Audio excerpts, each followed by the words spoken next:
Bem-vindo ou bem-vinda ao canal do TIP. Eu estou muito feliz de estar aqui hoje com a Vânia Bueno, que é especialista num conceito necessário para o mundo atual, que é a convivência produtiva. Então eu não vou falar muito, porque, essa mulher, ela abre a boca, a gente quer anotar tudo que ela fala. Então roda a vinheta para a gente começar.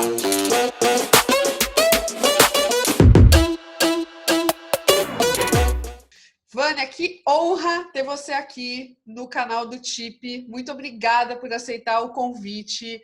Acho que esse papo vai render insights. Toda vez que a gente conversa, rende insights maravilhosos para mim. Eu sou muito grata por isso e muito grata agora de estar compartilhando com as pessoas que assistem aqui a nossa base de seguidores no TIP. Obrigada mesmo por ter aceitado o convite hoje. Imagina, eu que estou honrada, estou super feliz com o convite. Você tem razão, toda vez que a gente conversa, parece que não tem limite, a gente tem muita coisa para explorar. E eu estou muito contente se eu puder compartilhar um pouco da minha experiência, das coisas que eu acredito, de pontos de vista, com essa comunidade que você sustenta, que você alimenta. Estou muito feliz com essa possibilidade. Olha, o termo convivência produtiva, né, eu não sei se é uma necessidade imediata, se é a solução de todos os nossos problemas do mundo. Eu não sei, mas eu fiquei intrigada desde que você me apresentou nessa, enfim, essa expressão, né?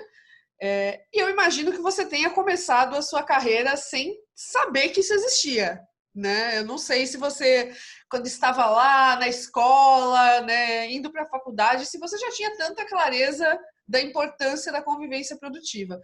Me conta um pouquinho assim, como tudo começou, o que você queria ser quando você crescesse? É boa essa pergunta. A primeira coisa que eu tive assim na minha vida, o primeiro movimento, o primeiro valor que me movia era um senso de justiça.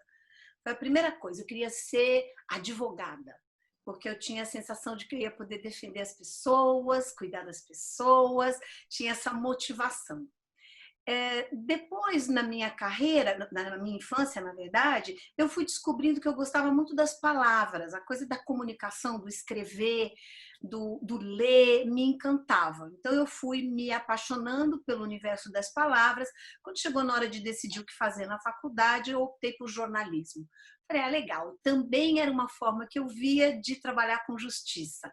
Então, eu imaginava que eu, como jornalista, poderia fazer denúncias importantes, né, proteger pessoas de ponto de vista, defender ideias. Então, essa coisa da argumentação, da conversa, da comunicação como um meio de transformação sempre foi presente. Eu fiz jornalismo, mas eu não trabalhava com jornalismo. Na época, eu comecei a trabalhar muito cedo, né? Então, já que nosso foco aqui é trabalho, então é interessante porque eu sempre quis trabalhar. Aos 15 anos eu já usava as minhas férias do colégio para conseguir algum trabalho temporário, porque eu tinha uma consciência muito clara da importância da independência. Né? Eu lembro que a primeira vez que eu falei com meu pai que eu queria trabalhar numa dessas férias, ele disse, mas filha, por quê? Não é necessário, eu estou cuidando das coisas e tal. Eu disse, meu pai, adoraria poder acreditar nisso e ficar confortável aqui embaixo das suas asas se você fosse eterno. Mas como eu já me dei conta de que pode ser que em algum momento da minha vida, que eu não sei quando, eu não vou poder contar com você, eu estou escolhendo começar esse caminho o mais cedo possível, para eu poder, né, cuidar mesmo da minha vida, assumir. Então, tinha um desejo de autonomia, de independência muito grande, e eu fui fazendo esses trabalhos temporários até conseguir uma vaga. Eu trabalhava num grande banco, eu comecei como secretária assistente do regional e terminei meu trabalho nesse banco como uma assessora executiva na presidência do banco. Que eu Né? Então, imagino que trabalhar em banco para o teu pai devia ser o sonho dourado, assim, acho que na época era um emprego meio fetiche, né? Trabalhar em banco, né? não, e era legal mesmo, eu gostava muito. Então, eu acho que a primeira coisa que me ocorre com relação à minha relação com o trabalho é o prazer pelo trabalho. assim, gostar de trabalhar, de achar uma ideia bacana, de me deixar feliz quando eu trabalhava. Apesar de ter sido um momento bem difícil, porque eu trabalhava no centro da cidade, começava muito cedo, então eu saía cedíssimo de casa e saía do trabalho, já pegava um ônibus, metrô para ir para a faculdade, que era do lado oposto da cidade, né? Voltava da faculdade de ônibus 11h30, meia-noite, chegava em casa 1h da manhã para começar de novo no outro dia. Mas sempre interessada, animada, curtindo a história. Até que quando eu terminei essa minha história no banco, que já não era mais o momento, eu tinha acabado o curso de jornalismo e tinha pensado em começar a trabalhar na área, eu resolvi investir e passei um ano morando na Itália. Eu nunca tinha saído do país, eu tinha uma família muito conservadora, tinha uma vida muito restrita, praticamente, e também talvez por isso o trabalho me interessasse tanto, era a forma de estar fora, vendo coisas, e aí eu optei por passar uma temporada na Itália que durou um ano.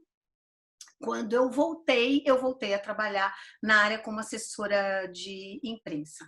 Foi um Mas nesse intercâmbio? O que foi essa experiência? Não foi um intercâmbio. Na verdade, eu tinha um namorado que tinha ido morar na Itália. Então, Ah, o primeiro movimento de fazer essa viagem tinha a ver com um chamado do coração que não deu certo. Acabou, não chegou um momento que essa relação não aconteceu mais, mas eu estava com tudo planejado. Eu falei, quer saber? Eu vou. Mudei o foco e vou. Então, eu fui meio sem saber o que fazer, quanto tempo eu ia ficar, não tinha muita ideia. Cheguei lá, fui fazer um curso de italiano, porque eu fui morar em Firenze, na casa de uma família, e aprendi, fui investir em italiano e resolvi fazer um curso de história da arte, porque é impossível você ficar numa cidade como Firenze, é até maravilhoso, palpitou aqui. e não se interessar pelo tema da arte, né? Porque é tudo tão lindo, é tudo tão rico. Então eu fiz um curso, tive uma depressão profunda lá por causa disso, porque sozinha, morando num país distante e num lugar onde até o paralelepípedo da esquina vale mais do que você, porque tudo é tão grandioso, né? Tudo é monumental, tudo tem história. E eu tive uma depressão mesmo, porque eu comecei a me sentir medíocre. Eu falei, gente, que lugar eu vou ocupar no mundo? O que eu posso ser num universo em que, né, em que eu vejo todos esses valores? Quem sou eu nesse mundo? Mas E que foi ampliação de horizonte incrível, né? Entendi a questão da comparação, que não é tão positiva, mas, nossa, o horizonte deve ter se aberto assim de uma maneira gigante para você, né? completamente, né? De uma vida super restrita em casa, com a família, né? De repente, eu podia tudo, né? Eu estava livre, o tempo era meu, as escolhas eram minhas, e ao mesmo tempo é muito interessante como cada vez mais eu acredito que o que a gente aprende, você estava falando em transição, né? O foco dessa conversa é transição. Tá muito mais claro para mim como a gente aprende com deslocamento, como a gente precisa se deslocar para aprender. E transição é o deslocamento da vida, né? De quando a gente nasce a quando a gente morre é uma transição. Da semente ao fruto é transição. E são deslocamentos de tempo, de espaço, de linguagem, enfim. Então, ir para a Europa naquele momento foi um grande deslocamento para mim, em Não, todos os conceito sentidos. maravilhoso, né? Você acabou de explicar a minha tara por viajar, que não é fazer turismo, né? É se olhar em perspectiva, né? Assim, quando você viaja e quando você está distante de tudo que você conhece, tem um amigo meu que fala isso. Você só se conhece quando você está distante de tudo que você conhece, né? Então, faz super sentido para mim. Gente, eu avisei todo mundo na abertura desse vídeo, né, que a Vânia é essa pessoa, tá? Fiquem aí para vocês vão ver o que vem pela frente. Obrigada, querida, obrigada. Mas é verdade, a importância do deslocamento, você me lembrou agora. Então, foi a primeira coisa que eu descobri, que quando a gente se desloca, a gente leva a bagagem da gente, é outra coisa, porque às vezes a gente tem a impressão de que não, vou mudar e aí eu vou ser outra pessoa, eu consigo fazer diferente, então se eu mudar de trabalho eu vou ser outra, se eu mudar de casamento eu vou ser outra, se eu mudar de cidade, e a minha descoberta é que isso não é fato. Para onde quer que a gente vá, a gente leva a bagagem da gente. Então, é um deslocamento que, para de fato criar a transformação, ele precisa acontecer dentro também, não é só você mudar de espaço. Como é que você se desloca dentro? E uma grande descoberta dessa viagem foi nesse processo de depressão, porque eu realmente fiquei angustiada, fiquei triste, mas que foi libertador, porque depois de um tempo de refletir, olhar para mim, viver um pouco com isso, sabe o que eu descobri? Descobri uma coisa linda, que me acompanha para a vida inteira. Eu descobri que, afinal, aquele paralelepípedo que parecia ter tanto valor, ele só tinha valor porque eu dava valor para ele. Ele, como um objeto, não tem significado. O significado era eu quem dava. Então, eu passei a qualificar, aceitar e fiquei muito feliz com o meu papel de espectadora qualificada da vida, dizendo que bom que você se sente angustiada, que bom que você possa ser tocada, que bom que você pode ficar apaixonada, extasiada, porque é esse o papel. Ser uma boa espectadora da vida e se deixar tocar pela vida é muito importante. Isso tem muito a ver com a minha carreira depois, né? Isso me acompanha sempre. Muito bom, assim, não conhecia essa passagem ainda. E aí você ficou um ano lá, voltou transformadíssima. E você voltou para o banco, foi isso?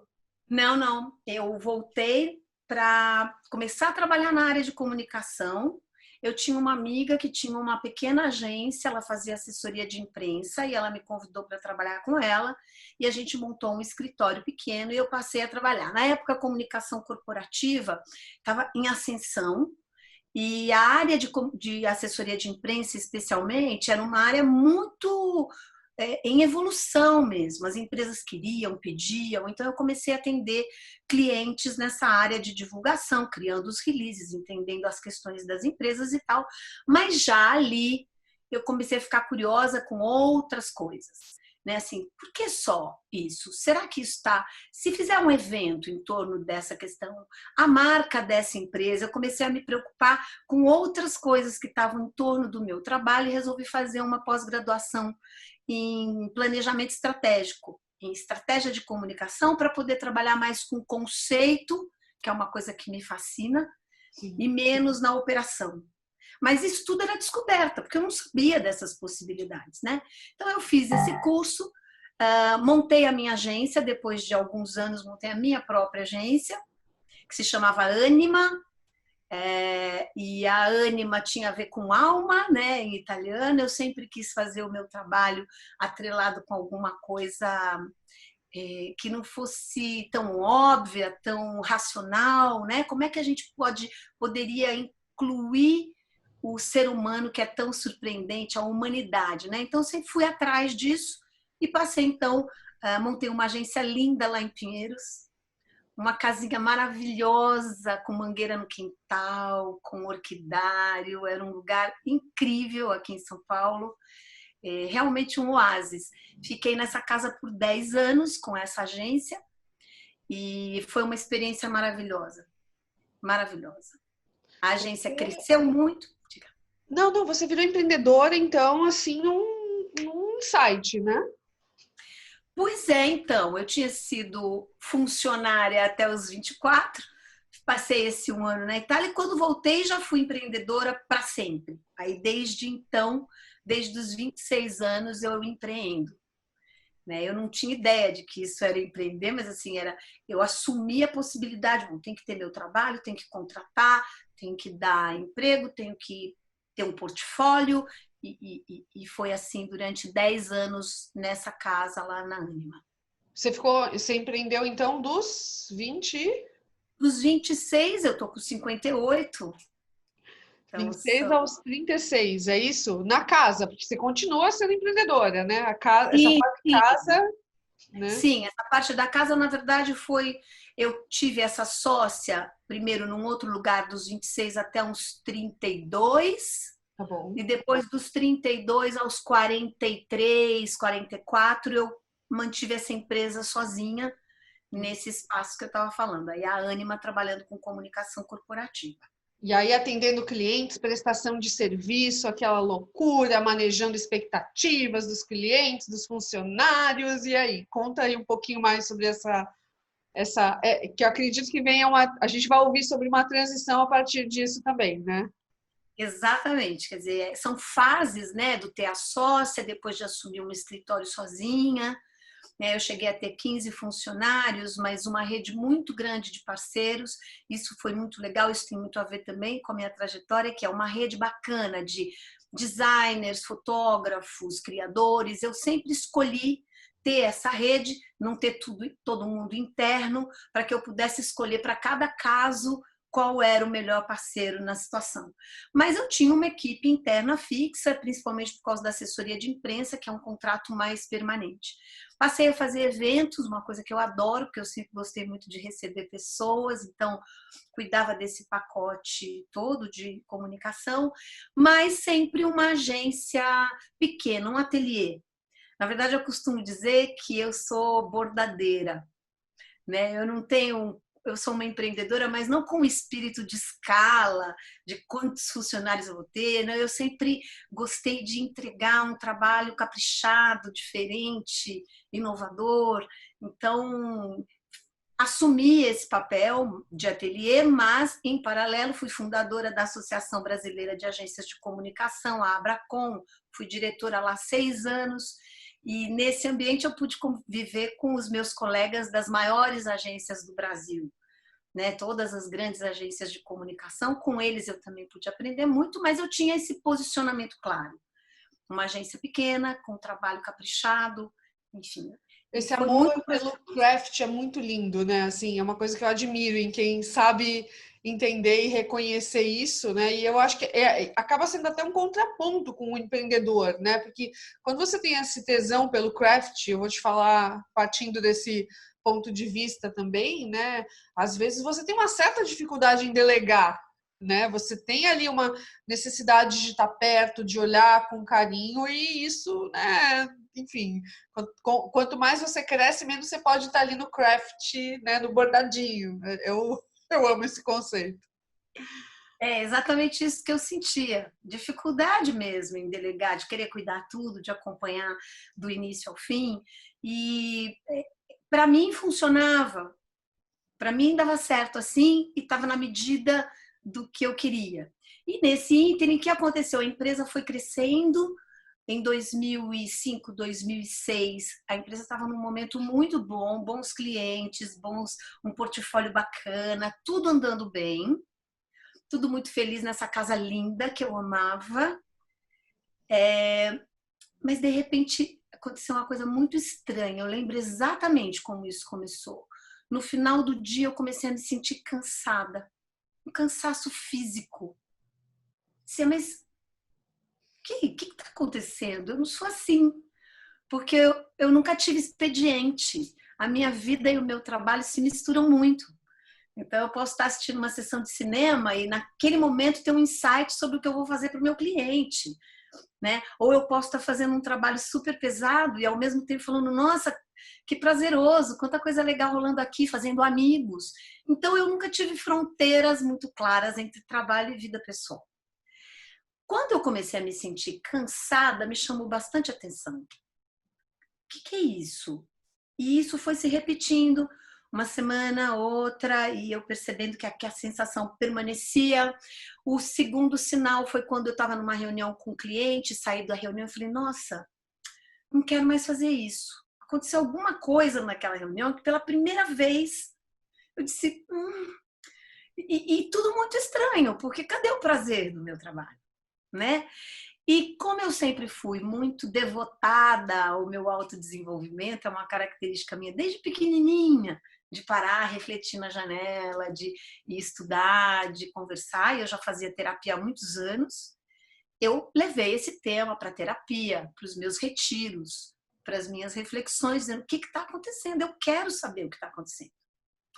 Aí eu tive o primeiro insight, eu não queria mais trabalhar comunicação, primeira coisa, eu não queria aquilo. Aí a segunda pergunta foi, eu quero fazer uma coisa diferente, de, sei lá, empreender em turismo, ou ser professora de inglês, ou...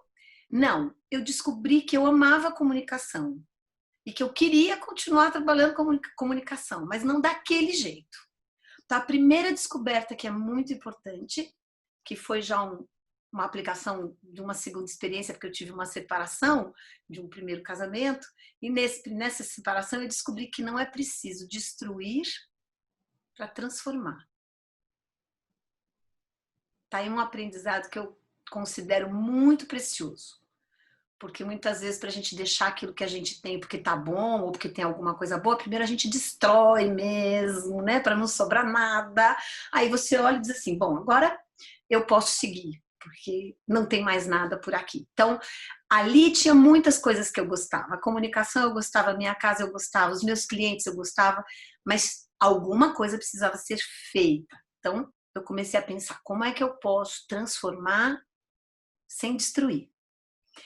E aí, numa reunião com um cliente, ele passando um briefing, falou: Vânia, eu soube que você é boa em divulgar empresas, né? Eu quero que a minha empresa seja percebida como uma empresa inovadora, socialmente responsável, moderna. Você pode me ajudar? E foi engraçado, porque veio uma resposta assim, a queima-roupa, sem eu pensar, sem processar. E eu disse para ele: eu posso, se você for, eu conto. E aí ficou um pouco um vazio na sala, porque eu tinha me dado conta que não valia mais divulgar o que não era. Quer dizer, eu queria trabalhar com empresas que queriam ser aquilo que elas diziam, como elas queriam ser percebidas. A gente passou décadas, né? Você é da comunicação também, Lud. Se a gente olhar a comunicação, principalmente do final do século passado, a gente tem um desserviço de uma habilidade incrível que é a comunicação, absolutamente incrível, que foi usada para enganar, para manipular, para criar expectativas negativas, para criar descrédito. Para criar estereótipos horrorosos, né? Exatamente, para criar preconceitos, para manipular as pessoas, para vender vistas que nunca as pessoas teriam, produtos que elas nunca receberiam. Então, assim, naquele momento, eu me dei conta que eu amava tanto a comunicação e era tão importante. Eu acho a comunicação o centro da possibilidade de desenvolvimento humano hoje. Cada vez mais eu acredito nisso. Que eu decidi, então, que eu ia continuar estudando e aplicando o que eu sabia de comunicação, não mais para vender produto e serviço, mas para ajudar no desenvolvimento humano, no desenvolvimento das pessoas, da cultura das organizações, da forma como elas operam, né? Para poder, então, a gente ter um resultado real, para que a gente possa fazer uma trajetória mesmo de mudanças profundas e não apenas de aparência. A comunicação foi muito usada para maquiar coisas. E eu acredito que a comunicação de verdade é transformadora. Tem uma coisa muito legal nisso que você falou, Vânia. A gente não tinha conversado sobre isso ainda. Eu tenho certeza que a gente vai parar de gravar o vídeo e vai continuar conversando sobre. Mas é muito interessante isso. Eu estava lendo outro dia na verdade, eu estava fazendo uma apresentação para mostrar esse conceito para o cliente. Que é, cara, se você investe em design, esse é o seu melhor marketing, né? Você não precisa fazer marketing para vender um design que o produto não é tão interessante. É melhor você investir no design, porque esse vai ser o melhor marketing, né? Então, é muito antes de se preocupar, é o de dentro para fora, né? Na prática é isso. É o de dentro para fora, é a transformação, não é tentar colocar na rua uma mensagem de um produto que as pessoas não querem ou não precisam, né? É entender o que de fato as pessoas precisam e querem para depois você formular o produto, né? E eu me sinto muito privilegiada. Eu peguei um pouquinho desse pedaço do mercado, mas eu estou me sentindo muito privilegiada de agora poder botar esse tipo de discussão na mesa em reuniões. Agora você tem uma vantagem no de que nos ajuda nesse sentido, porque é uma condição que foi criada. A questão da internet, né?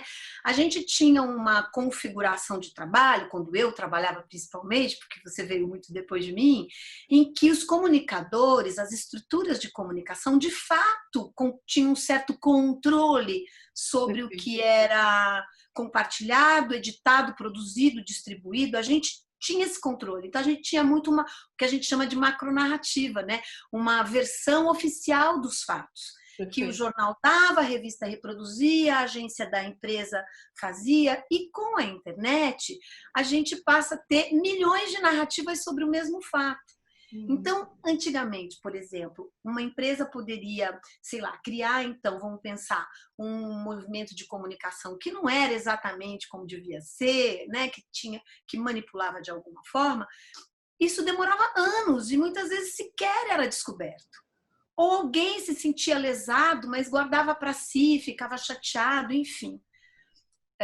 Porque eu recebi um apartamento que não tem a vista que me mostraram quando eu comprei, né? Mas isso ficava ali num grupo pequeno. Agora, com a coisa da internet, com a transparência, quer dizer, o que me move é uma causa, né? De realmente contribuir para ser melhor. Mas para quem não foi ainda tocado pela causa, eu acho que tem que pensar nisso de forma estratégica. Porque não se sustenta mais. Você pode até fazer uma campanha, você pode investir, mas isso vai durar quanto tempo? O tempo que alguém possa denunciar, né? Colocar um videozinho na internet, e esse poder hoje é anônimo. Então, qualquer empresa, por maior que seja hoje, está correndo o risco de ter até mesmo a sua destruição provocada por um anônimo. Isso mudou assim, né? A gente agora, né, nesse momento, está vivendo uma coisa louca, né? Que eu acho que a gente já passou da fase boa disso, né? Agora a gente está entrando no momento que a transparência, que existe uma manipulação para o discurso de ódio, né? Assim, é surreal, né? Assim, pensar que às vezes a gente está num ponto extremo, aí a gente passa por um ponto muito bom, que é dessa transparência positiva, né? E agora a gente está no momento que é enfim, de informações negativas, das micronarrativas, né? Serem plantadas. Putz, é surreal. E eu acho que você tem bastante a contribuir a falar disso também, né? Porque, na verdade, é isso. Quando você está num extremo, a tendência, para você poder mover desse extremo onde você está, você precisa de muita força. Então, qual é a tendência? Você põe força e ele vai bater no extremo oposto. Exato. O que a gente tem que fugir é de manter essas forças extremistas, porque é daí que a gente é no extremo que a gente não consegue ter convivência produtiva. Para chegar lá é assim, não é possível uma convivência produtiva se a gente se mantém em extremos. Então, né, o que me fez me movimentar também era isso, perceber que o mundo estava em movimento e onde é que eu queria participar desse movimento, né? Então, lá em 2006, com tudo andando bem, eu comecei a ter esses sintomas, esse mal-estar, e aí eu disse, não, pronto, já sei o que eu quero. Eu quero aplicar a comunicação para o desenvolvimento humano. E devo dizer isso para você até com certo egoísmo, pelo seguinte, eu optei por esse caminho também, porque eu sei o quanto é difícil fazer isso. Eu tenho tentado ano após ano, né? Tentando me lapidar, e eu estou muito bem num período, eu estou ouvindo bem, eu estou aberta, eu estou mais relaxada, aí passam 2, 3 semanas, já estou eu de novo, né, estressada, com a escuta comprometida. Então eu entendi que essa é uma tarefa para a vida inteira.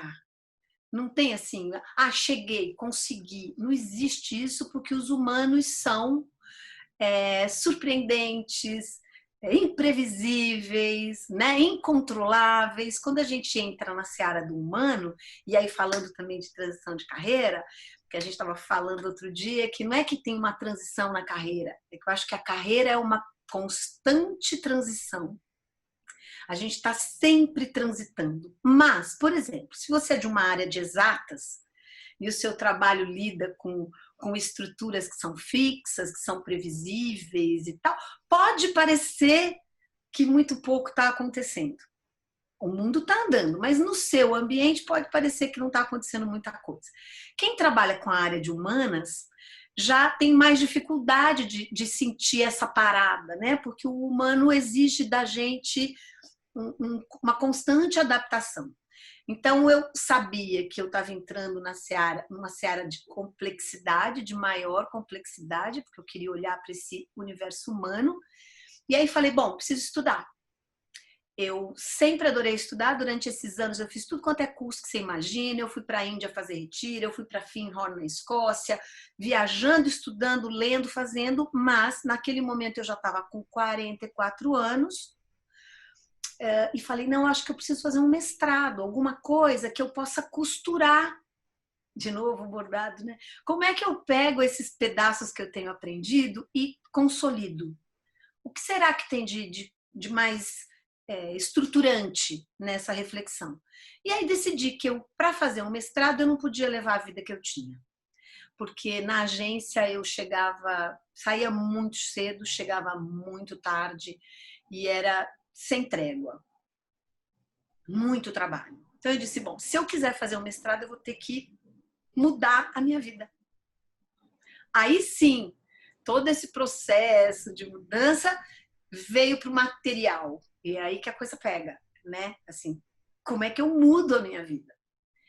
Então foi uma decisão nesse processo terapêutico. Eu naquele momento tinha me casado pela segunda vez, então é importante deixar claro, eu tinha um segundo marido muito apoiador, que acompanhou o meu processo, eu podia conversar muito com ele. Então, para lembrar aqui que processo de transformação é muito difícil a gente fazer sozinho, né? A gente precisa compartilhar, a gente precisa pedir ajuda, a gente precisa se estruturar. Tem uma coisa que é de movimento mesmo, que eu acho que é a chama, que quando eu disse vou mudar, agora conseguir fazer isso de uma forma consistente leva tempo, dá trabalho. Então eu pude contar, eu tinha meu marido, uma pessoa muito interessante, muito preparada, que acompanhou. E aí eu disse, Calil, eu vou ter que fechar a agência, eu vou ter que parar, eu vou ter que fazer um sabático, eu vou ter que parar tudo. Mas como, Vânia, agora que a agência está crescendo? Agora que está dando tudo certo? Seus clientes, e para todo mundo que eu falava, me dava a mesma A resposta. reação é igual e assim, a reação te mantém no caminho, no trilho conhecido, né? Porque o sistema quer voltar a operar como sempre foi. Exato. Eu quero mudar, mas não todas as pessoas querem que eu mude. Talvez eu tivesse um papel que é confortável para elas, ou enfim, tinha um Exato. processo acontecendo em mim, mas tudo em volta era diferente. Meu marido me deu esse apoio, falou, Vânia, tudo bem, você tem aí suas coisas, suas reservas e tal, se você quer fazer, vai, porque se você precisar, eu tô aqui. E aí, para mim, foi como saltar. Eu moro no 23º andar de um prédio, para mim foi isso. Assim, como é que eu salto do 23º andar no escuro, né? E tem um momento que é isso mesmo, vou saltar. E tem Mas uma... eu sabia que tinha uma rede lá, né? Exato. Esse é um ponto bem interessante que essa conversa apareceu em alguns dos outros vídeos aqui do Veda no TIP, né? Que é, cara, o quanto é diferente você fazer uma transição de carreira com privilégios, né? Sabendo que existe essa rede, que você tem uma reserva. E a outra realidade da outra ponta é fazer uma transição de carreira, mesmo que você tenha todo o talento, todo o ímpeto de mudança, mas sabendo que você vai ter que botar comida na mesa do mês que vem, você não tem rede de segurança, né? Que é muito comum isso acontecer com mulheres periféricas, mulheres negras, né? É um contexto diferente que eu acho que é legal, né? A gente deixar claro aqui que a gente tem essa consciência e que precisa se pensar nisso e discutir que a transição de carreira não é igual para todo mundo também, né? Sem dúvida. Aliás, eu tenho uma gratidão profunda. Eu talvez Olha, olhando hoje, me conhecendo, eu acho que eu teria feito esse movimento de alguma forma. Não teria sido como foi, porque era muito forte, era muito intenso. Porém, eu sou absolutamente grata e tenho total consciência do privilégio. Tanto que hoje muitos dos meus trabalhos são pro bono e eu estou sempre levando essas conquistas que eu tive, eu tento compartilhar com quem não pode ter, faz parte do meu compromisso, né? Porque somos sim privilegiadas, somos sim. Exatamente. Mas, de qualquer forma, né, a gente tem que assumir a responsabilidade pela parte que nos cabe. Exato. E, se possível, ser corresponsável no processo do outro. Exatamente. Naquele momento, eu podia, veja bem, dentro dessa situação confortável, eu podia ter virado, sei lá, uma madame, ou ter ficado lá onde eu estava, fazendo uma coisa que eu não acreditava mais. Quer dizer, o meu privilégio me permitia fazer várias escolhas. Exatamente. A escolha do risco foi minha. Exatamente. Exatamente. Isso é importante, né? Porque também tem gente que tem todas as condições e não faz. Exatamente. E tem os que não têm condições nenhuma e conseguem. E tem gente que não aproveita os privilégios que tem, né? Que é, para mim, uma crueldade com o próprio talento e com a própria carreira, né? Isso é um... Putz, para mim, só isso renderia uma baita fala aqui, né? Mas é muito importante a gente entender, discutir isso, deixar isso claro. E essa coisa que você falou é incrível, né? Como você transforma um privilégio que é seu em legado, né? Ampliando, né, a possibilidade do outro, né? Isso é muito legal. Isso é muito, muito bom. Fico muito feliz de encontrar a gente assim no meu caminho. Não é bom, porque exatamente isso. Como eu optei por essa coisa do desenvolvimento humano, ela é uma causa comum a todos nós. E cada vez eu descubro mais isso. Ela é desafiadora para o rico, ela é desafiadora para o velho, ela é para o jovem, para o pobre, para o negro. Quer dizer, a humanidade em nós, esse aspecto humano, do medo, do para onde eu vou, do risco que eu corro, das escolhas que eu faço, ela serve para todo mundo. Às vezes a gente acha que não, né? Que, então uma pessoa que é rica, que tem todos esses privilégios, está livre dessa angústia? Engano. Não tá. Engano. Porque a nossa humanidade pede isso. Então, eu naquele momento, lá com 44 anos, com um negócio próspero, andando bem, e com todo mundo me dizendo, não, agora não, espera, aproveita, colhe o que você plantou. Eu disse, não consigo, eu preciso fazer isso. E aí, o que eu fiz? Eu recoloquei as pessoas que estavam na minha equipe, distribuí clientes para colegas. Foi muito difícil abrir mão da minha casinha linda. Eu já tinha tentado comprar a casa, não consegui, mas naquele momento falei, é isso mesmo. Então eu fiz, num período aí de uns 4 meses, uma prática profunda de desapego. E desapego tem tudo a ver com transição. Porque às vezes a gente quer manter aquilo que é bom. Seja um casamento, uma amizade, uma coisa que te faz tão bem. Mas como a vida não para, a vida sempre segue, quando eu tento me apegar àquilo e parar, cristalizar, dizer, não, eu quero que isso permaneça assim, a gente sai do fluxo da vida. Talvez essa seja uma das maiores fontes de sofrimento para a gente. Então eu precisei abrir mão mesmo, deixar aquelas coisas irem, com profunda gratidão por tudo aquilo, né? Assim, dizendo que maravilha o que eu vivi nessa casa, os clientes que eu atendi, mas eu preciso abrir mão. E o que vai acontecer? Não sei. O que você vai fazer? Não sei. Quando você vai voltar? Não sei. Então foi um momento muito especial na minha vida, de ter que ter crença, de acreditar, falar, não sei o que vai ser. Foi assim. E depois tem a magia da vida, se a gente tiver tempinho no próximo bloco, eu posso, né, na continuação da nossa conversa, eu posso te contar como é que a magia confirma que aquilo que você está procurando está lá para você. Agora eu quero saber.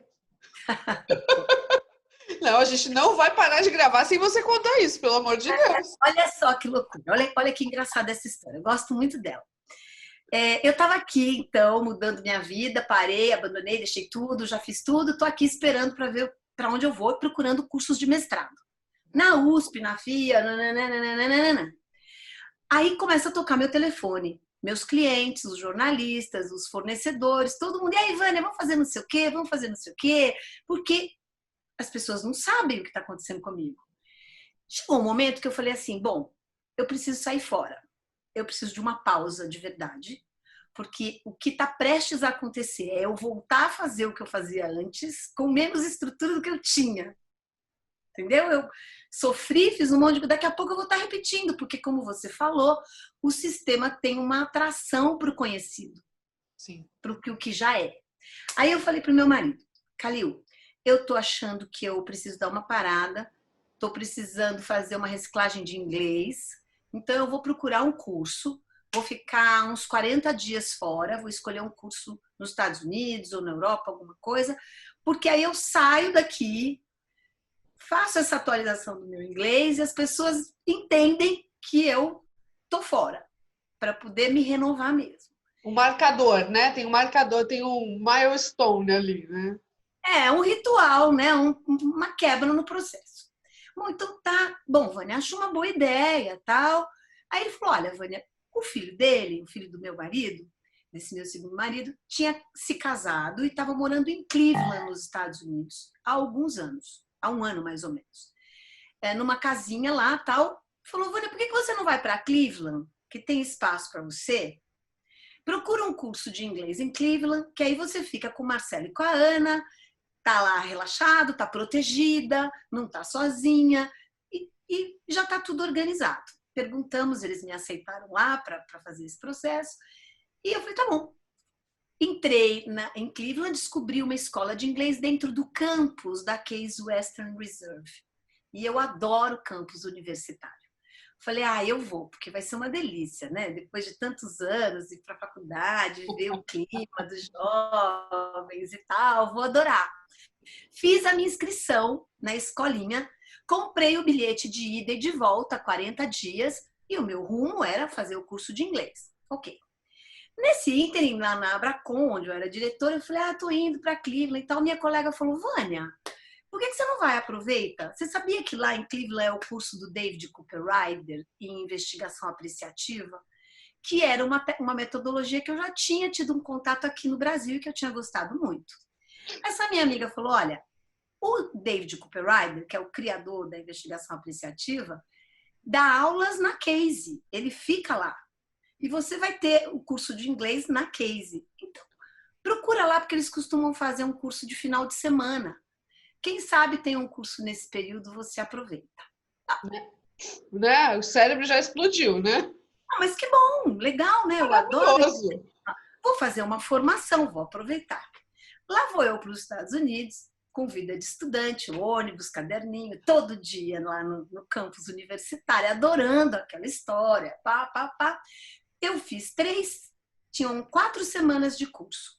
Na terceira semana, eu falei, bom, deixa eu ver agora que eu vou ter uma semana livre, porque eu tinha 40 dias, vou ter uma semana livre, vou ver se tem o tal do curso. Fui na área de desenvolvimento organizacional da universidade, perguntei, ela disse, esse ano não tem, de fim de semana, porque já foi, mas eu tenho aqui um mestrado. E me deu o papel de mestrado. Aí eu falei, que pena, porque eu não moro aqui. Eu estou aqui de passagem. Ela falou, mas sabe o que é? Esse mestrado, ele é internacional. Você não precisa morar aqui. Você precisa vir uma semana a cada 3 meses. Já é, né, menos impossível. Ok. E era outubro isso? Uma quarta-feira de outubro. Falei, bom, se for lá para março, abril, eu consigo me organizar, né? Quando é que são as inscrições? São agora. Falei, tá. E quando é a primeira semana de imersão no mestrado? Era quarta, né? Ela falou, é sábado. Falei, sábado agora? Falou, Bom, peguei o papel, subi no ônibus e fui lendo no caminho e falando, nossa, era isso que eu estava procurando. Era isso? Tinha sustentabilidade, que eu já estava envolvida, visão sistêmica, que era uma coisa que eu adorava, inteligência emocional, estratégia. Eu fui lendo, se eu tivesse que desenhar o curso dos meus sonhos, ele estava lá. Bom, então você imagina, eu tinha uma decisão maluca para tomar, porque era caríssimo o curso e tinha que viajar, e tinha não sei o que, eu não poderia tomar essa decisão sozinha. Porém, nos 40 dias que eu fiquei lá, meu marido passou comigo uma semana lá, e foi exatamente essa semana. Então, quando eu cheguei em casa com aquele material, falei, Cali, eu preciso te mostrar uma coisa. Pus na mão dele, ele leu, falou, Vânia, não é isso que você queria fazer? Falei, é. Falou, então. Falei, então, que é uma coisa complicada, porque hoje é quarta-feira, esse negócio é caro, eu tenho que passar por um processo de aprovação, meu inglês eu não sei se é bom o suficiente, e eu não sei se eu vou passar, e a aula é sábado. Ele falou, então eu vou com você lá amanhã. Ele viu que era tanto o que eu queria que ele me acompanhou. Quando a gente chegou lá, quem me atendeu? O David Cooperrider em pessoa.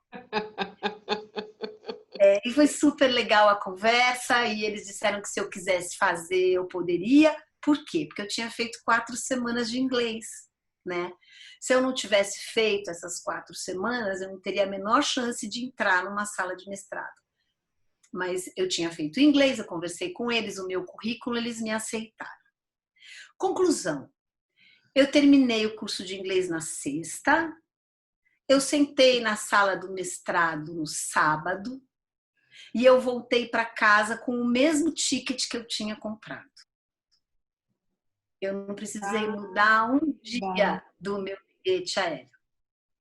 Então, assim, quando eu digo da magia das coisas, assim, eu não sabia o que eu ia fazer, eu não sabia para onde eu ia, eu não sabia nada, e de repente a sensação que eu tinha é que a vida tinha organizado absolutamente tudo. Porque eu cheguei no dia certo, eu fiz as aulas que eu precisava, eu entrei como se tivesse tudo desenhado, como se tivesse um projeto pronto que eu não sabia. Não, e essa aleatoriedade, né? Assim, essa coisa que a gente planeja, pensa, faz planos, etc. Mas no fundo, o nosso controle é nosso, ele existe, mas tem todo algo acontecendo ali que a gente desconhece, né? Que a gente chama de destino, de aleatoriedade, de universo, seja lá o que for, né? É só importante a gente sempre ter em mente que isso existe, né? E eu acho que isso é um ponto para a gente entender o que é transição e como a transição, que é a gente precisa perceber os sinais. Um corpo cansado está te dizendo o quê? Esse cansado, o que ele quer dizer? Né? Essas vontades, esses movimentos, o que eles estão te mostrando? E eu acho sim, eu acho que tem essa sincronicidade, essa coisa que a gente não consegue ver todas as dimensões. Mas o que eu posso te contar é que eu estava sentada lá, naquele mestrado, sem imaginar, não poderia imaginar. Eu fiz esse 1 ano e meio, foi uma experiência muito gratificante, muito difícil, porque indo e voltando com gente do mundo inteiro e, de certa forma, algum preconceito com o Brasil. A gente vai sentindo, né, essas coisas, mas fiz amigos do mundo inteiro, que hoje ainda são parceiros, são companheiros, então abriu muito a minha rede. Eu consegui o meu título, né? Eu me formei no mestrado numa daquelas formaturas maravilhosas de jogar chapéu para cima, com gaita tocando pelo campus, foi super legal, então foi uma experiência muito bonita e esse caminho mudou completamente a minha vida, a minha relação com o trabalho. Mudou tudo.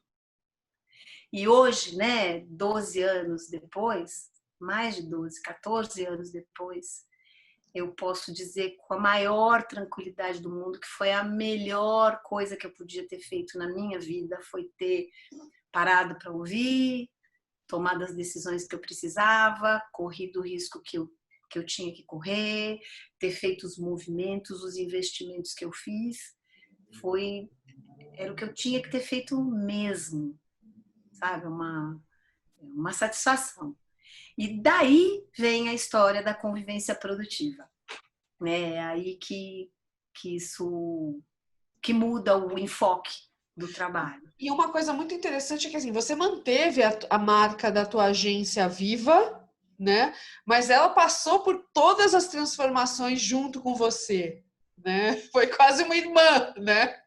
É, Vivendo exato, aquilo, né?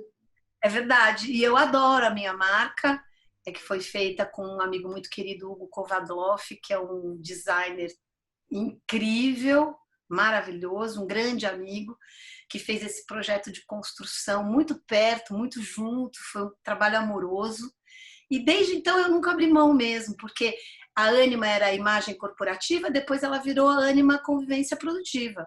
Então ela ainda é a mesma marca, ela sofreu essas transformações e está sofrendo novas transformações agora, porque um outro momento está se apresentando, né? Mas quando eu voltei do mestrado, teve uma coisa que aconteceu na minha vida que foi muito legal. Eu fui convidada para ser professora. E eu nunca imaginei na vida que eu fosse ser professora. Não estava, zero de plano, zero. Ah, Vanessa, quer dar aula? Eu falei, mas nunca dei aula. O que eu vou fazer? Não sei dar aula, né? E aceitei o convite e tinha acabado de fazer um curso na Palas Atenas de diálogo com uma professora maravilhosa, Lourdes Alves, uma parceira incrível, uma mulher negra, linda, forte, uma ativista. E quando eu recebi o convite para dar aula, eu falei, Lourdes, você quer vir comigo? Vamos fazer uma coisa inovadora? Vamos fazer uma dupla docência? Legal. E a gente foi para a sala de aula fazer dupla docência, já desde o primeiro dia, trabalhando com os alunos em círculo, dialogicamente, numa interação muito bacana com todos eles. A gente deu 4 aulas, era uma turma que já estava acontecendo, e para nossa surpresa, no final do ano, os alunos nos escolheram como homenageadas na formatura da turma. Então foi muito legal, porque a primeira experiência como docente, aí vem um sinal, que é, de novo, acho que isso que a gente tem que ler, um sinal que diz assim, puxa, isso que você fez pode ter valor para as pessoas, E é pode ser. importante, gera impacto, né? Assim, o impacto é um KPI, né? Um indicador incrível, né? Assim. Aliás, tem nessa minha formação lá do mestrado, tinha uma frase que eu adoro, que é muito forte, que diz assim, the meaning of the gesture is in the response. Isso é, o significado do seu gesto está na resposta do outro. É quando o outro responde que você sabe de fato o que você fez, o que aquilo representou para o outro. E aí, a partir desse retorno, desse feedback dos alunos, eu achei que ser professora fazia parte, então, começava a fazer parte dessa minha transição, né? Além de continuar trabalhando com comunicação, mas ir para a sala de aula. E eu vou para a sala de aula há 14 anos já, é um processo que eu amo, amo.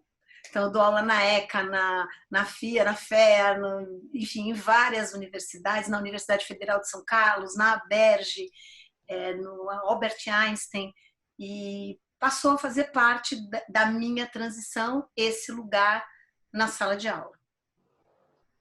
Que incrível. E assim, como é que você chegou, né? Assim, você acha que ter virado professora fez você chegar no termo e na expressão, né, enfim, da convivência produtiva como output do que você faz, assim? Você acha que o processo da sala de aula te ajudou ou não, assim? Como é que foi isso? É misturado, né, com a sala de aula e o ambiente corporativo, porque aí eu Tá. continuei trabalhando com comunicação, mas facilitando grupos, dando mentoria para equipes, né? Eu comecei a levar esse conhecimento do diálogo, da comunicação na convivência, porque aí eu comecei a prestar atenção que diálogo, depois a minha formação em mediação de conflitos, aí eu fui fazer uma outra formação em ética aplicada, em prática colaborativa, né? Então fui começando a entender a comunicação como sendo absolutamente importante na forma como as pessoas convivem. Eu Uhum. comecei a entender que um dos grandes problemas das organizações não é o que as pessoas fazem, nem a carga horária que elas têm. É o quanto é difícil ou mais fácil conviver com as pessoas no ambiente onde elas passam a maior parte do tempo. Uhum. E fui percebendo que a maior parte do desconforto, do sofrimento, da tristeza tem super a ver com comunicação. Passei a entender comunicação como sinônimo de comportamento. Isso é muito. Não mais a comunicação, né? Porque antes eu pensava que comunicação é quando a gente escreve um e-mail, quando a gente faz um discurso, quando, enfim, quando eu ligo, quando eu telefono. É como se as pessoas acreditassem que elas escolhem quando vão se comunicar. Mas isso não é real. A realidade é que absolutamente tudo comunica. Uhum. O como eu me visto, o que eu falo, como eu olho para o outro. Uhum. Se eu digo bom dia, mas na verdade eu não estou querendo dizer bom dia. Tudo isso a gente sente, né? Sim. Nós temos uma capacidade de leitura das emoções e tal. Então, muitas vezes um silêncio fala mais do que o discurso. É a frase do Leminski que eu adoro, né? Repara bem no que eu não digo, né? Exatamente. Muitas vezes a ausência de uma pessoa grita, Sim. né? Ela não veio. E isso está dizendo muito mais sobre ela, minha relação com ela, sobre esse momento, do que se ela tivesse ali me explicando alguma coisa. Perfeito. Então, eu comecei a entender a comunicação como sinônimo mesmo de comportamento e perceber que a gente não tem alternativa. A gente não pode escolher não se comunicar. Sinto muito. Tem gente que diz, não, eu sou engenheiro, então eu não preciso me preocupar com isso. Ou eu sou introspectivo, então eu não quero saber disso. Desculpa. Acho que é um pouco isso que eu acabei assumindo de levar como mensagem. Não é possível não se comunicar. Você vai fazer isso o tempo todo, cabe a você então fazer com mais ou menos consciência, com mais ou menos qualidade, com mais ou menos cuidado, com mais ou menos eficiência, mas a chance de nos comunicar não existe. Não, Você perfeito. concorda, Lud? Faz sentido? Totalmente. Faz totalmente. Eu tô pensando aqui que se eu tivesse assistindo esse vídeo como uma espectadora e não como parte aqui dele, eu falaria, cara, eu preciso escrever para essa mulher. Assim, porque não, porque tanta coisa, de fato, né, tem impacto, eu acredito muito nisso, eu acredito que a gente gera muitas expectativas em relação ao outro, né, sem entender que nem todo mundo tem essa clareza, né, do poder que do poder que exerce sobre o outro, né? Eu acho que tem uma história legal que rolou aqui nos outros vídeos do Alex, e ele falando, enfim, de um trabalho que ele fez com a Madonna, né? De um trabalho de uma organização americana, e a Madonna era a CEO dessa organização. E ele falava, cara, a coisa que eu mais admirava na Madonna, a coisa que eu mais achei impactante é a consciência que ela tinha do poder que ela exerce sobre as outras pessoas, né? Mesmo em silêncio, né? Então isso é muito, é domínio puro, né, da comunicação, assim, mesmo sem falar uma palavra, né? O Incrível, né? importante é a gente entender que, na verdade, hoje, cada um de nós tem esse poder. É que ela Exato. se posiciona, ela se torna uma referência, ela tem uma reputação e tudo isso Sim, está dentro dessa análise de comunicação, mas o que para mim se tornou mais do que trabalho uma causa é sim. ajudar as pessoas a entenderem que cada um de nós tem poder, sim, que cada gesto pode fazer toda a diferença. Como diz o Marshall Rosenberg, cada ação comunicativa, o Marshall Rosenberg é o criador da comunicação não violenta, que eu até deixo aqui como sugestão para vocês olharem. Mas cada ação que a gente faz, e aí a gente está falando de gesto, de silêncio, de voz, enfim, ou a gente abre uma janela para o outro, ou a gente constrói um muro. Uhum. Perfeito. Não tem meio termo. Ou você vai ter uma interação que abre um espaço de conhecimento, de contato, ou você vai ter uma ação que cria diferença, que cria distância, que cria restrição. E a gente faz isso o tempo todo sem perceber. Exatamente. Né? Com muito pouco domínio, né? Porque a internet permite o impulso, né? A internet permite, né? Quando você tem ali um canal que é muito comum hoje, né? Você discutir com pessoas que você nem conhece direito, né? É um canal que, cara, você tem o não tem barreira, né? Diferente do pessoal, né? Você tá fisicamente, então você não tem barreira para falar o que você quiser, né? Assim, enfim, que acho que nem vale voltar para o assunto, mas que é muito esse momento que a gente vive hoje, né? Do discurso do ódio, dos extremos, né? Dos conflitos até gratuitos, né? Se for pensar bem, né? Isso. Exatamente. Por isso que agora, assim, eu tenho trabalhado muito nesse momento, continuo me preparando e a sensação que eu tenho é que bom que eu percebi isso 12 anos, 14 anos atrás e que eu pude Sim. me dar esse tempo de estudar, de ler e tal, porque às vezes eu tenho a sensação que assim, nossa, de novo, eu não sabia para o que eu estava me preparando, mas Sim. agora eu sei, porque especialmente agora nesse ambiente de pandemia e de hiperconexão, o que acontece é que para poder ter uma comunicação legal, para poder criar uma convivência produtiva, e aí vamos entrar no tema, porque assim, convivência é condição humana. A gente convive desde sempre. Uhum. Se não tiver um grupo para cuidar de você, pelo menos uns 7, 8 anos quando você nasce, você não sobrevive, ponto. Nós somos seres dependentes. Então, toda a nossa relação ela é socializada, né? A gente sobrevive por causa do outro. E a gente aprende a vida, aprende a linguagem com o outro. E tocando no ponto que você trouxe, a gente herda preconceitos. A Sim. gente não nasce com preconceito, a gente herda. Porque aqueles que nos ensinam, aqueles que criam, aqueles que nos apresentam o mundo, criam um repertório pra gente que fica ali guardado no inconsciente, que fica ali guardadinho. Você normalmente está o quê? Repetindo aquilo que você ouviu. Repetindo padrões confortáveis, né? Repetindo o padrão que você conhece. Fazer uma janela aqui, depois se você quiser, você edita e corta. Mas porque você está voltando vai tudo na íntegra. Cada segundo com você é precioso, então vai tudo. Você tá, tá bom, você tá falando de preconceito.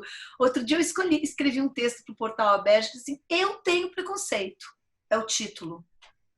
Para dizer, olha aí, começa a falar isso, porque isso a gente não fala pra gente e todo mundo tem. Sim. Todo mundo tem algum tipo de Todo mundo tem preconceito. vieses inconscientes, né? Todo mundo tem. Pode ser com o tatuado, com a loira, com o rico, com o pobre, com o velho, entendeu? Todo mundo tem. Só que ninguém diz. Porque quando eu escolhi esse título justamente por isso, porque dizer eu tenho preconceito é uma coisa que a gente não se autoriza a falar. Sim. E aí a gente não fala sobre isso. A gente acaba. Quando é que a gente fala sobre isso? Quando a gente encontra pessoas que pensam como a gente pensa. Porque aí eu não tenho medo de ser questionado, eu não vou ficar com vergonha. E o que isso faz? Só consolida, só valida, né? Só diz. Então, a gente precisa começar a dizer eu tenho preconceito como uma forma de nos fazermos um convite para checar as nossas certezas, os julgamentos que a gente já tem preconcebidos, né? E talvez essa seja a grande transição mesmo que a gente faz na vida, que é a gente se deslocar dos pontos de vista que a gente conhece, tentar dar um passo e olhar aquilo de um outro lugar, né? Mudar a perspectiva para ver o que tem fora daquilo. E eu acho que é isso que nos promove a transição. Eu, quando mudei de carreira, eu me convidei e criei condições para eu sair do lugar onde eu estava para tentar ver a vida de um outro ponto. E eu tenho feito isso. E nessa minha busca, olhando para o humano, eu descobri que a convivência é condição, a gente convive. Agora, se essa convivência é produtiva ou não, aí é escolha. E é muito interessante, né? Porque a convivência produtiva é necessária, como você falou, e a convivência improdutiva, ela é presente em muitos ambientes, né? Seja familiares, seja profissionais, né? Que é a coisa de quanto tempo você passa mediando conflito entre duas pessoas, sendo que às vezes você não tem nada a ver com a história, né? A quantidade, e hoje eu não sei, né? Acho que a questão, e de novo, eu tenho preconceito, tá? Vou assumir. Eu tenho um certo preconceito com que narrativas programas como Big Brother formam, né? E parece que isso encarna, né, nas empresas, nas salas de aula, né, e etc., que é aquela coisa da fofoca e da vida do outro virar uma espécie de entretenimento, né, assim, diário, né, assim, você criar ficções em cima da vida dos outros, né? Isso é para mim, não sei se eu estou com tanta clareza do tema quanto você, mas para mim isso claramente é uma convivência improdutiva, né? Que o quanto de vida se queima e se perde, né? Dentro, manejando ou combatendo, né? Situações como essa. Exatamente. Quanta energia a gente gasta com o mal-entendido, com as suposições que eu tenho, porque isso é maluco, se a gente cria uma tese, todas as evidências que a gente vai procurar vão ser sempre para confirmar aquela tese. Então, assim, se eu de repente estabeleci que a Lud não vai com a minha cara, tudo que a Lud fizer, eu vou entender como um sinal que reforça essa minha percepção. Exatamente. Isso é humano. Exatamente. Então, a gente fica preso em narrativas. Isso que é maluco. A vida é muito ampla, a vida para cada um, cada momento é cheio de informações, mas cada um de nós edita uma narrativa daquele momento, daquilo tudo que estava acontecendo ali. Vamos imaginar uma noite de Natal, vai, da família. Tem um monte de gente, a família acontecendo, tem comida, tem bebida, é a mesma noite. Você tá nela e eu tô nela. Aí acontece alguma coisa, eu recebi um telefonema ou alguém falou alguma coisa que eu não gostei, eu começo a olhar para aquela noite como uma noite que foi triste, que foi angustiada, que eu não gostei. Aquela noite de Natal foi horrível para mim. Isso está na minha história. Para você que estava na mesma noite que eu, você pode ter feito uma edição desse episódio oposta. Uhum. Que noite maravilhosa, que noite brilhante, como eu me diverti, como foi bom. Perceba que não tem a ver com a noite. Então aí vem um outro dado importante, a gente não vê a realidade como ela é. A gente vê a realidade como a gente é. Sim. Porque se eu estiver triste, aquela noite vai ser triste para mim. Se você estiver feliz, a mesma noite vai ser feliz para você. Então esses padrões criam muito enrosco. Sabe, assim, o que eu pressuponho sobre o outro. Depois, com o tempo, principalmente em família, você passa a ter certeza. Eu sei o que a Lud pensa, eu sei o que a Lud sente. Ou eu sei como lidar com ela, né? Que assim, eu acho essa uma das frases mais escrotas, né? Assim, que é quase assim, você tem uma soberba de achar que você é capaz, né, ou de controlar o outro, ou você tá partindo do princípio que o outro não é imprevisível e não pode te surpreender, né? Assim. Mas esse é um sofrimento humano mesmo. Sim. E faz parte. Agora, se a gente puder ter algumas dicas, se a gente pudesse dar conta, e aí, o meu foco hoje em dia é isso. Eu já tentei ser, né, dentro desse espírito professoral, né, de ensinar, mas eu estou cada vez mais convencida que tudo que dá para a gente fazer, a gente se dá conta. Nossa, Sim. se eu falei alguma coisa, né, Lud, que fez sentido para você, já não está mais no que eu disse. Uhum. Esse sentido está em como você conectou o que eu disse à sua experiência. Exatamente. Né? É um sentido já compartilhado. Exato. E a gente tem essa relação o tempo todo. As relações acontecem entre nós, não em mim e em você.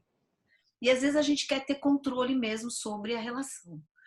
Como não dá para ter controle sobre a relação, o que eu tenho tentado investir para mim, e é um caminho árduo, mas também muito prazeroso, que é ir tendo consciência de que o que eu faço tem impacto, que é o que você falou. A forma como eu decido vai impactar na vida do outro, vai impactar no destino, vai impactar né, no resultado dessa ação, assim como eu preciso ter consciência de que a ação do outro me impacta.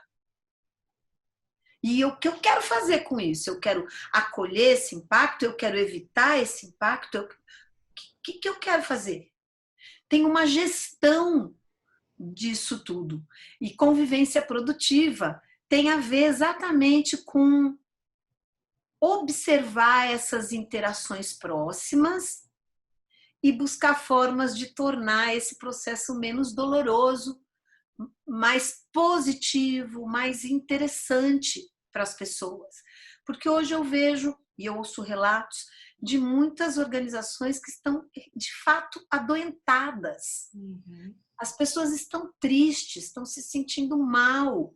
E grande parte disso é a impossibilidade de conviver bem, de conviver de forma saudável. Não quer dizer que você tem que ser amigo íntimo de todo mundo.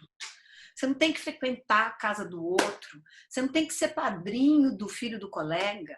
Não é disso que se trata. A gente está falando de poder, no dia a dia, ter uma relação respeitosa. Não é um excesso de intimidade, né? Assim, convivência não é intimidade, né? São coisas diferentes, né? Na verdade, eu até diria para você que tem a ver com intimidade no sentido de buscar identificar não o que o outro faz ou como ele faz. Isso é bisbilhotice. Exato. Onde ele vai com o que ele faz. Mas, assim, é uma intimidade que quer saber, assim, que valor é importante para o outro. Quais são as convergências, na verdade, né?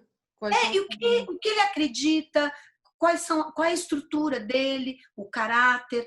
Posso confiar? Tem que conhecer num ponto em que dê para confiar. É essa a questão. Perfeito. Hoje o que a gente tem nas empresas é uma grande crise de confiança. As pessoas não falam o que pensam, não são o que são, se escondem, mentem. Tem um trabalho enorme de criar narrativas paralelas porque não confiam umas nas outras. E não confiam porque não conhecem. Não dá para confiar sem conhecer. Então, desculpa, só para encerrar o raciocínio aqui, é que quando a gente fala de convivência, é um conhecer que me permite estar perto do outro, sabe? Sem as guardas, sem a tensão, sem o estresse do risco permanente. Uhum. Poder estar com o outro. Não, faz super sentido, assim, né? E o poder estar com o outro, né? Assim, talvez seja muito mais interessante, muito mais nutritivo, né? De aprendizado e etc., do que necessariamente ficar se divertindo com as micronarrativas, né? Assim, acho que as pessoas ainda não entenderam o valor dessa troca, né? Eu acho que até existe assim, acho que a necessidade da relação ela é clara. Talvez as pessoas estejam buscando essa resposta de um jeito que é menos nutriente. Perfeito. Porque, de fato, e aí, dentro da escola, das coisas que eu estou aprendendo, eu estou estudando agora terapia narrativa. Estou encantada com a coisa da narrativa, que tem o construcionismo social, que não é o construtivismo, mas o construcionismo social, é uma linha que eu sigo e que acredita o seguinte: a gente só aprende em relação. Uhum. Não é o que eu falo que está entrando na sua cabeça como se tivesse um tubo que vai transferir o que eu sei para você. A relação acontece assim: quando eu digo algo que faz sentido para você, você processa e você guarda, mas isso já não é mais o que eu disse. É o que eu disse associado ao que você processou. Sim. Então, é com o outro que a gente aprende. por mais que a gente tenha que fazer um processo de autodesenvolvimento, de ouvir a si mesmo, de refletir, é na relação com o outro que a gente põe isso em prática e consolida enquanto conhecimento, enquanto evolução mesmo. Assim, para mim faz super sentido. Então, hoje, né, como você falou, a carreira é sinônimo de transição, né? Você não vi em nenhum momento você falar que não está estudando, né? Estudando 100%, constantemente, né? Então, acho que isso é um ponto chave da tua história de transição. E eu queria, Vânia, assim, eu sei que não é assim, eu sei que ao longo desse vídeo, né, e desse material que a gente gravou aqui já tem, sei lá, se eu contei certo aqui, tem mais de 10 dicas e insights interessantíssimos para quem está fazendo transição de carreira, mas eu queria contar com a tua curadoria. Se você pudesse falar três dicas essenciais para quem ou está fazendo a transição de carreira compulsória, ou quem está nessa fase, né, assim como você, de minha empresa está indo muito bem, mas eu senti o chamado para outra coisa, o que você coloca na mesa assim, para essas pessoas? A primeira coisa é essa observação mesmo, assim. Observe os sinais. Eu acho que isso começa com o corpo mesmo, assim, como é que eu tô, como é que tá a minha energia, tô me sentindo mal, não tô, tenho ficado muito doente, né? Assim, eu acho que tem um micro-universo, que é esse lugar que a gente habita, que tem uma inteligência muito grande, muito grande. Então, assim, observar-se e respeitar esses sinais, parar para ouvir mesmo o que isso quer dizer.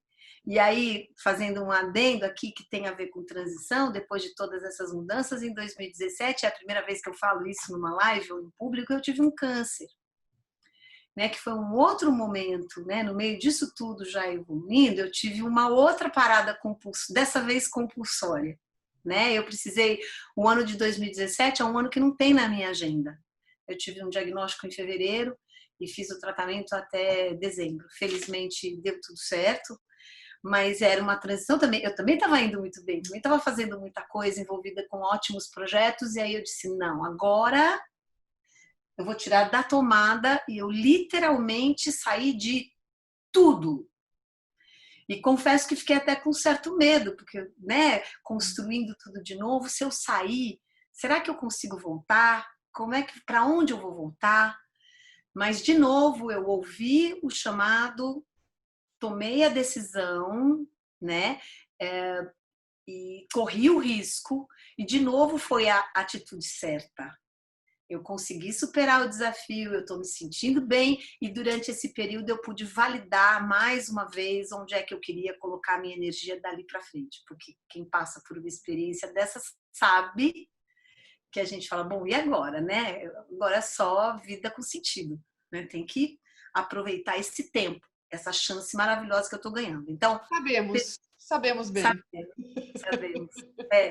Então, perceba-se, respeite a sabedoria que você já tem e talvez nem esteja consciente dela, mas tem uma sabedoria trabalhando, te dando sinais, mostrando caminhos, dando dica de limites, né? Então, dica. Então, por exemplo, não sei se eu fico ou se eu saio desse trabalho, não sei se eu vou ou se eu volto. Tenta imaginar uma situação ficando e perceba o que acontece. O estômago aperta, o corpo fica bom, como é que fica? Legal, guarda. Pensa outra alternativa. Se você tivesse, então, eu vou sair, eu vou mudar. Como é que é? Converse com você mesmo, porque a primeira comunicação, a essencial, é a que eu posso ter comigo. E nesse mundo maluco que a gente está vivendo, o que a gente menos tem é pausa. Eu estou agora, nesse instante, fazendo uma nova campanha para mim mesma, para voltar para as minhas práticas meditativas com mais intensidade, né? Voltei a fazer yoga, porque a gente se distancia mesmo das coisas. Mas, como eu já vivi isso, não, vou voltar. porque eu sei que lá que está a resposta. Então, olhe seu corpo, cuide do seu corpo, cuide, porque é ele que vai te dar essa resposta. Então, dormir bem, comer bem, descansar, tomar sol, é essencial. As coisas que te dão prazer, faça isso para você poder acessar os seus canais. Segunda coisa que eu diria é a questão do desapego mesmo, né? Assim, o desapego e a aversão, que são muito perigosas, duas coisas quando a gente resolve mudar.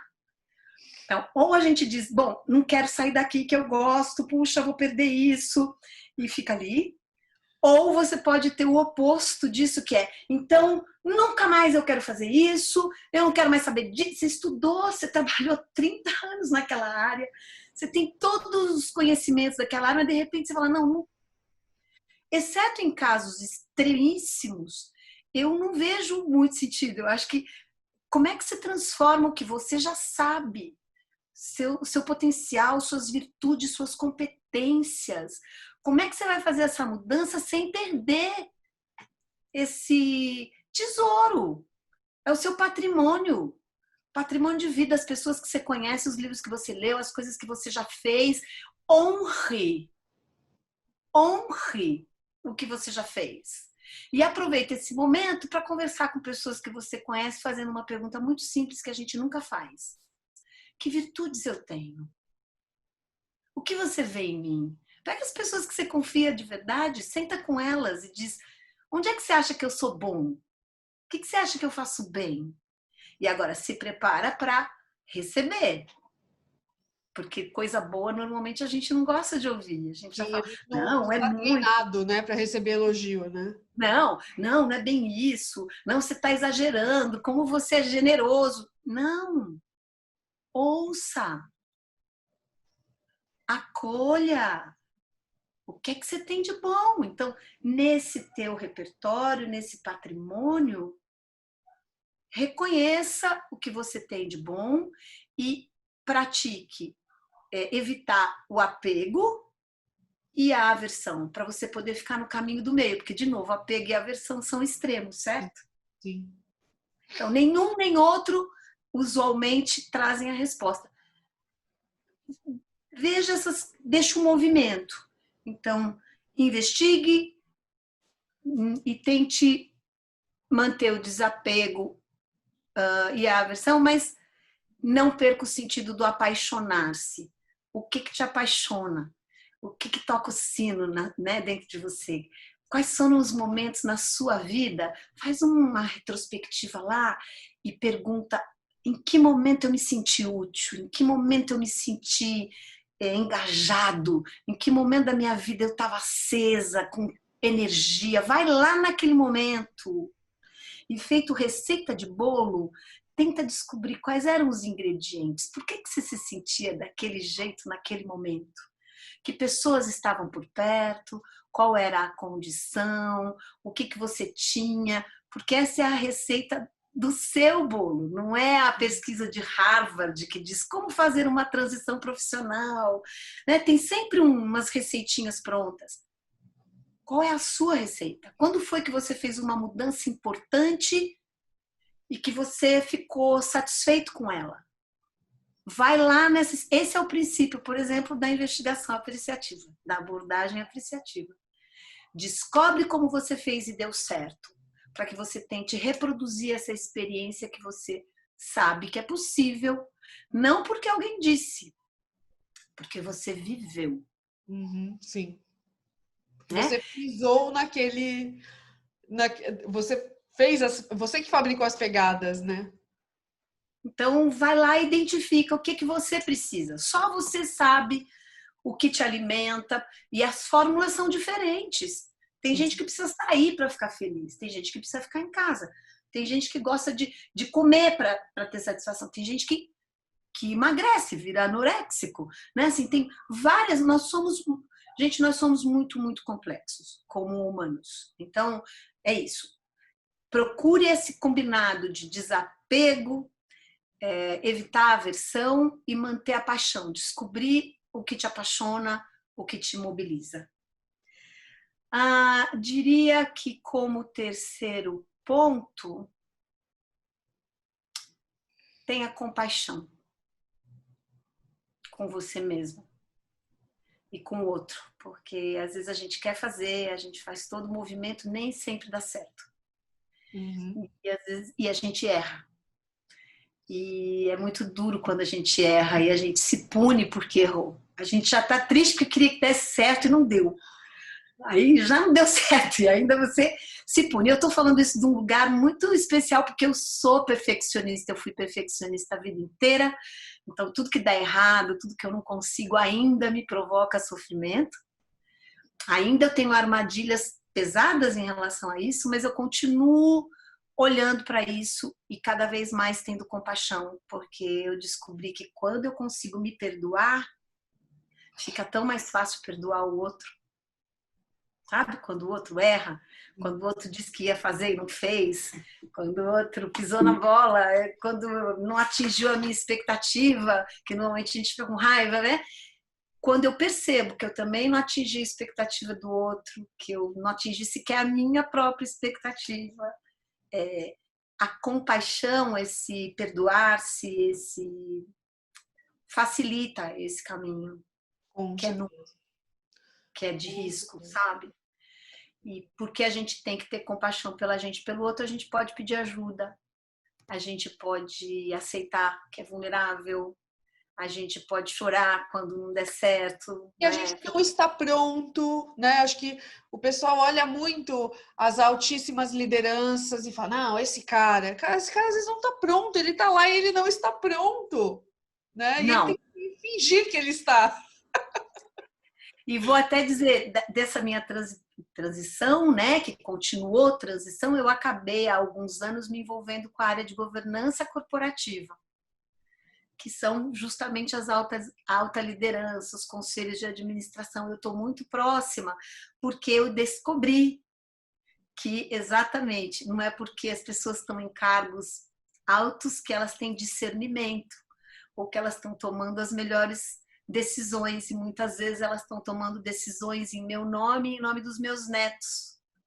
Então foi me dando conta disso que eu falei, puxa, esse tema, essa consciência, esse trabalho precisa chegar lá também, Com certeza. porque é importante que esses homens e essas mulheres que têm tanto poder se preparem internamente para terem essas decisões mais ajustadas, mais justas, né? Mais consequentes. E eu tenho feito um trabalho nessa direção, trabalho com famílias empresárias, com a área de governança, tentando levar essa consciência também. Não, Porque e que impacto, né? Assim, você fazendo isso ali, que impacto gigante você gera, né? tem que ser, porque as pessoas são sempre maiores e mais complexas do que os papéis que elas representam. Sempre a Com pessoa certeza. é maior. Então, o chairman, lá, que é o presidente do conselho de uma top mundial, da maior empresa do planeta, ele é um humano sujeito a humores, sujeito a manias, a preferências, a aversões. Ele é esse humano. E isso tudo está presente quando ele desempenha o papel dele. Isso quer dizer que se ele tiver com um neto no hospital, naquele dia, ele provavelmente não será o melhor conselheiro, né, ou o melhor presidente de conselho que ele Certamente. poderia ser.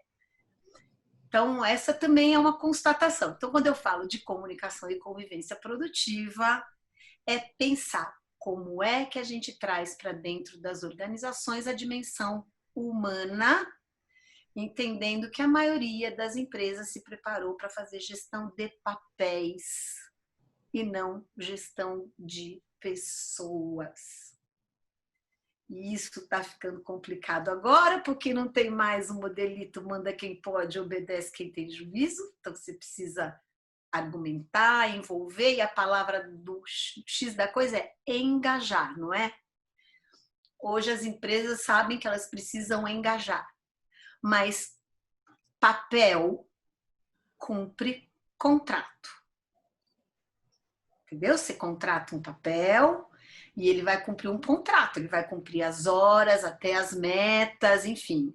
Agora, quem se engaja é a pessoa. O papel não se engaja. Com certeza.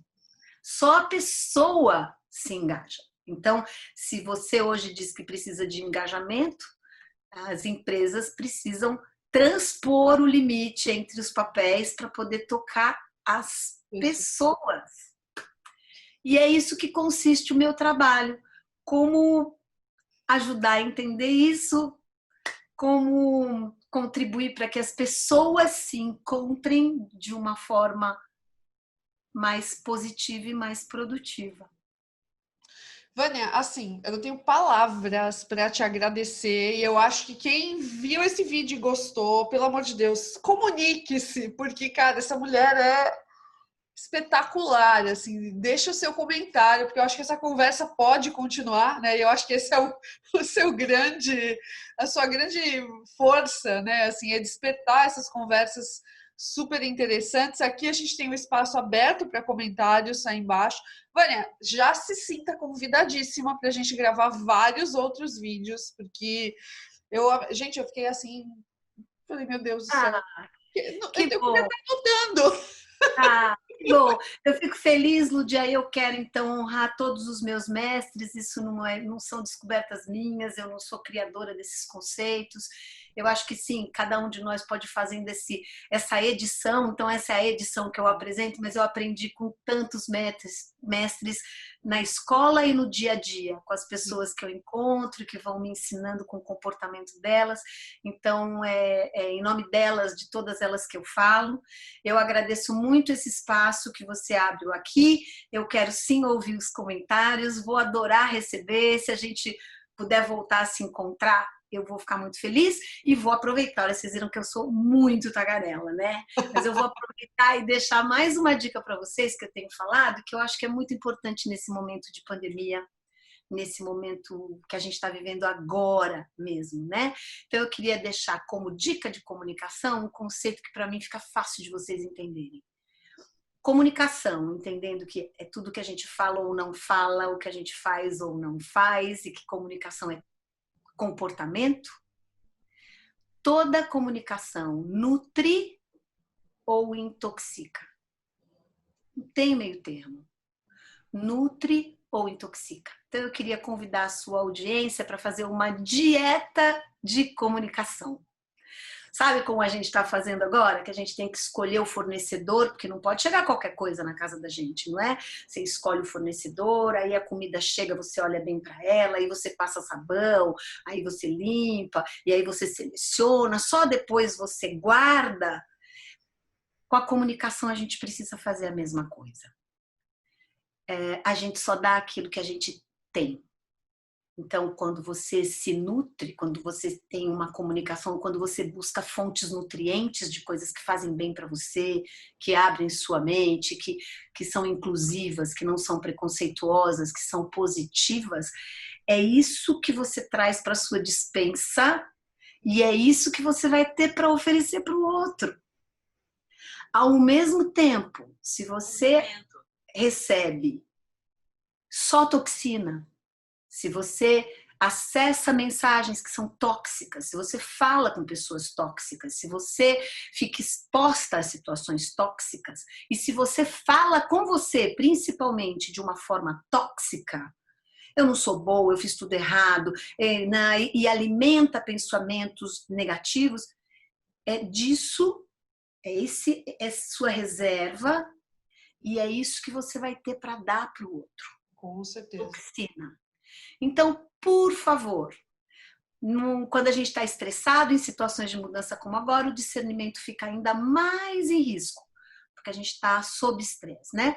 Então, cuidem do que vocês recebem, cuidem do que vocês produzem e tentem servir um alimento nutritivo e que possa contribuir para o crescimento do outro. E por favor, não consuma o que te faz mal, mesmo. Você tem essa escolha, coloque isso. Convivência produtiva talvez seja isso, fazer um bom banquete com as pessoas, né? Dividindo essa possibilidade de uma vida mais tranquila, mais harmoniosa. Então, fica Vânia, aí. eu não sei de novo, vou repetir o que eu acabei de falar, não sei como te agradecer por essa aula, por esse banquete, né, de informações e de carinho mesmo na comunicação. Muito obrigada por isso, acho que esse vídeo vai ser um marco aí na história, não só desse Veda, mas do TIP também. Você já está convidadíssima, e já estou com várias ideias aqui para a gente gravar outros conteúdos, né?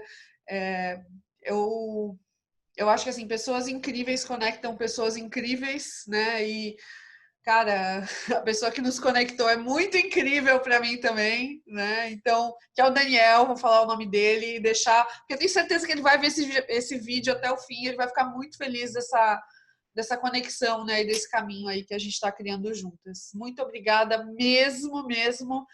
Pessoal, quem não assinou aí no canal do TIP, né? E quer ver a Vânia aqui mais vezes, por favor, assina, deixa o like nesse vídeo, deixa o seu comentário com base em trechos que te impactaram e a gente espera você aí no próximo vídeo. Até a próxima. Tchau, Vânia. Tchau. Obrigada. Tchau, Lud. Obrigada eu. Tchau, tchau.